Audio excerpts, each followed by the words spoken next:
Hey, what's up everybody? Welcome back to the channel. Today I'm back up here at the Lake Wilson Reservoir. While I'm out here today, I'm going to be checking out this Pelican Catch 110 HD. Going to check out how it paddles, going to see how comfortable it is to use for a while, and if I'm lucky, I'm going to check out how nice it is to land a fish on it. Right now I'm using a motor pod that I printed for it with a water snake 24-pound trolling motor. Depending on how I feel a little bit later, I might put the pedal drive in and check out how it pedals real quick. But for now, I'm just cruising down to the spot. I'm gonna see if I catch anything.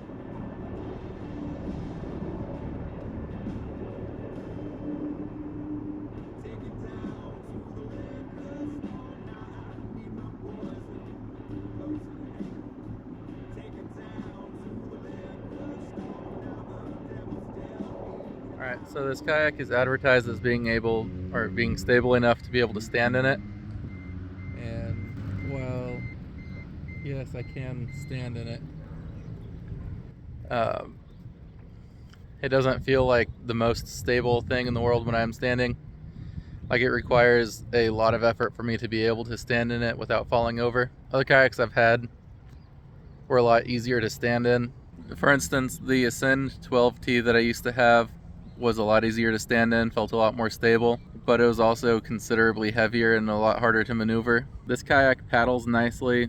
The pedal drive on it is good. Like, the whole design of this kayak makes it really easy to move through the water. Like, when you're pedaling or paddling, it's smooth. It doesn't feel like you're trying to paddle a John boat like some of the bulkier kayaks that I've used, but also it feels a little bit rocky. Like, when I'm sitting, I could be in it all day, fish from it, casting, landing fish. It feels comfortable. Like, I don't feel like I'm going to fall out of it, but I don't think I would stand in this kayak to try to fish. It does have a pretty good seat. The seat that comes with this kayak is probably the highest quality thing about the kayak. So the seat on this kayak is adjustable by pulling on these straps or pulling on the clip. There's one on either side. There's only one seating position in this kayak, unlike on the Pelican Catch Power 100. That one you can raise or have the seat in the raised or lowered seating position. And this one just has one seat height, but the backrest is adjustable. But in my opinion, this seating position is just high enough to where you got a good angle on the pedals, so it doesn't hurt my hips or my knees pedaling this kayak around. Other pedal drive systems, if I'm sitting at too low of an angle, or if I'm not able to adjust the backrest on the seat, it starts to hurt my hips after pedaling around for a little bit. Pretty standard, like on all kayaks, it has a paddle strap on the side with a small molded indent for the paddle to sit. Again, I've had this kayak out in the ocean. The paddle stuck to the side of it. Paddle's out of the way right there, so I don't have to worry about it. It has 3 rigid handles. 2 of them are on the back and one of them's on the front. They're nice because, like, they feel sturdy and it doesn't feel like they're gonna break. Some of the other kayaks I've had use like a braided nylon handle, like it's a soft fabric, and I've had those handles actually pull off of the kayak before and break on me. So these ones are nice, they feel good. There's a good bit of room down here next to the pedals. They're not in the way if you want to put your feet out or if you need to set your bag down. The seat has a strap right here that comes up over the seat and holds it down. It's got these bungee straps, one on either side for a drink holder, and you could use them for holding pliers, or like I have a radio right here in case of an emergency. It has 4 rails that come factory installed for mounting accessories. Like I've got my GoPro Max right there, and then I've got a Garmin and the transducer mount right here. There is a decent amount of storage on this kayak. Like, there's that bungee area up there. It's big enough to store your life jacket and the battery. It's got a good amount of space up under the seat. Like, the seat sits pretty high and you could store stuff under there. And then in the back there's another storage. It has a built-in steering system that works on that rudder back there. And I mean, you just turn the handle the direction that you want to go. You're coming up into a shallow spot and you need to pull the rudder up.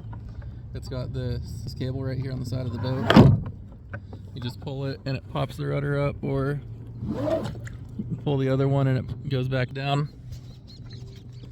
So that's nice. And Again, the pedal drive system that comes with this kayak is pretty good. It has the 2 flippers and the pedals.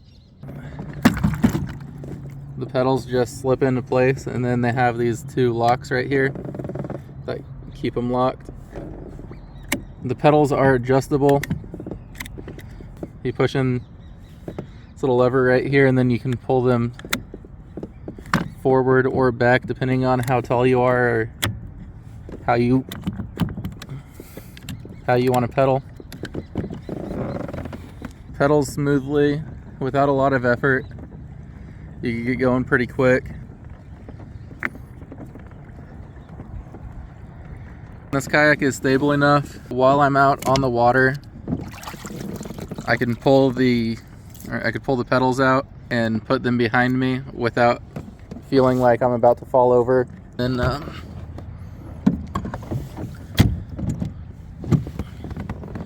pop the motor back down in place, and I'm good to go. The motor, again, out of the way, plenty of room down here for my feet.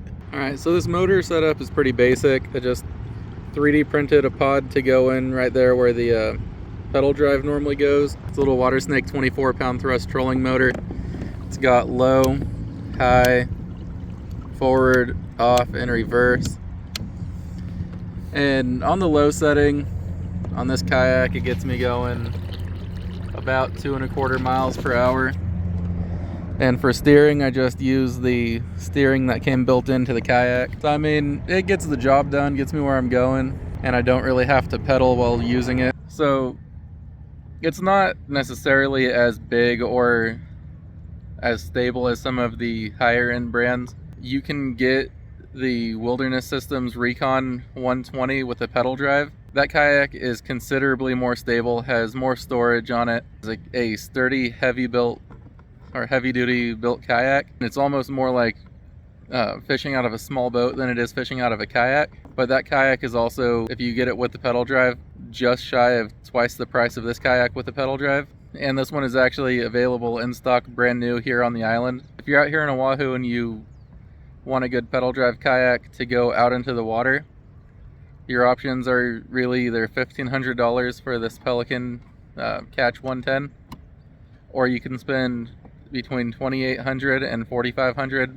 for one of the higher end brand kayaks. But I've taken this one out past the break, and I've taken it fishing around the bay and caught some pretty decent sized fish in it, and it feels plenty stable enough.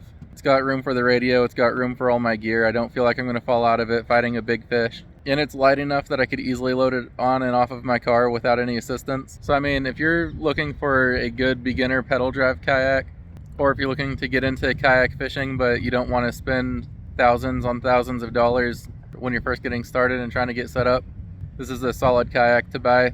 Depending on what state you're in, a lot of states will require you to register your kayak if you put a trolling motor on it. But from what I've seen, none of the states really require you to register a self-propelled kayak, and the pedal drive systems are still considered self-propelled. One big downside that I found with this kayak is there's no reverse. The pedals only go forwards. So if you need a backup and you're not using a trolling motor, you'll have to get the paddles out, which can be inconvenient if you're trying to fight a fish. It does have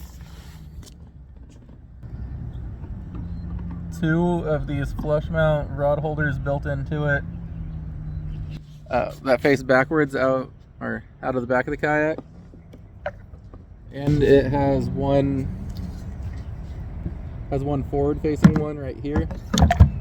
So if you need to set the rod down to get a fish unhooked, or if you need to just set it there while you're retying or whatnot, that's real convenient. It's right there. I use it a lot when I'm out in the bay fishing. I'll have one rod casted out in front of me with live bait on it and another rod cast out behind me. So having a forward facing rod holder on this kayak is pretty nice for that. Overall, I'd probably give this kayak an 8 out of 10. It's not the best kayak that I've ever used, but it's pretty far from the worst. Given the choice between this and my Ascend FS10, for almost any situation, I'd probably choose this. The Ascend is a bit faster with the same trolling motor, but I mean, in general, this one's much nicer. It's got more features from the factory. It's got a more comfortable seat, a better seating position. It comes with a pedal drive, and it's slightly more stable than that one. Plus, should anything happen to where I end up flipping this one, it's not going to fill with water like the FS10 does. And it's a lot more comfortable and easier to paddle than my Kaku Voodoo is. But the Voodoo is considerably more stable than this one. So yeah, I mean, I think it's a pretty nice kayak, and I'd buy another one if I wanted to have a decent pedal drive kayak for friends or family come out and I want to take them. If you like this video and found it helpful, consider hitting that thumbs up button and sharing it with your friends. And if you want to see me catch a fish out of this kayak, maybe hit that subscribe button, because on the next video I post with it, I'm going to be taking it out into the bay to catch some decent sized saltwater fish.